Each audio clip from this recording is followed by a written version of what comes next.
guess we're just going to record. Welcome to Rad Walks and Talks, episode 3. So, I didn't plan on doing this today, but here we are. So, stop saying so. I said that if I ever did Rad Walks and Talks, episode 3, I would do it on why I left my job after reading Who Moved My Cheese. I thought about that, and then I thought, well, actually, it's coming up to the 5th anniversary of having my hip replacement. I thought I'd tie the two together, because I can't quite believe that it's been 5 years. When I was working in Poole, from where I live in Weymouth, I was commuting, doing a lot of triathlon training. I got into that. Maybe I'll post some videos here, some pictures even. And basically I overtrained. From that led to a stress fracture in my hip. And what I didn't realise, I had an accident anyway, essentially, and then that essentially broke my hip. From there, my boss was really good. They paid me full pay while I was off. I was off for 6 weeks. I shared with someone because I couldn't drive, and was on crutches in work for 4 weeks. I worked from home for at least 6 weeks. They paid me full pay. I was really grateful, but I thought to myself, what if I'm in the situation again and I don't have such a nice employer? And then as time went on in the office, there was a few things that went on. I was getting sick of the commute. It was an hour each day, each way. Kind of realised that I was spending 10 hours a week in the car doing nothing. Also, there was things at home. My nan wasn't very well. That kind of made me realise that, you spend 10 hours a week in the car, it's a bit of a waste of life. There was this thing with marketing at the time where we were talking about mainland UK, and I was saying that it's anyone connected to the mainland that is not disconnected by a body of water. For example, Northern Ireland, or the Isle of Wight, or the Isle of Man. It should go all the way to John O'Groats, or they should change their wording. And somebody said, you should read this book, Who Moved My Cheese.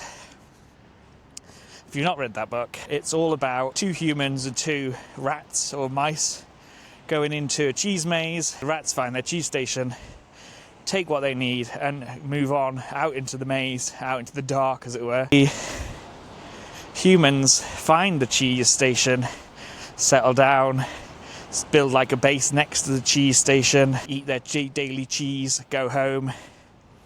And they start to, they've realised that they can't run like they used to, eating too much cheese, start to run out of cheese. And then one of them goes out into the maze, and the other reluctantly eventually joins him, I think. I kind of looked at the person that told me to read this, and looked at what they were doing, and I thought I didn't want to be there in 10 years' time in the same seat, doing exactly the same thing. So I looked for another job. One came up. I took it begrudgingly. I wish I hadn't, but I did, and then I didn't really enjoy that job. I then was looking for something else. As it turned out, if we go back to the story, I found myself in a situation where I couldn't work because of my hip. That's what made me think, should I do something that I can do from home? So I found something, and I set that up. And as it happens, the boss closed the business I was working at. It's 5 years. Today was my last day working there, because I had to self-isolate from the day after, because I was booked in to have a hip replacement. Today was my last day 5 years ago, and as an employed person, and I've been self-employed ever since.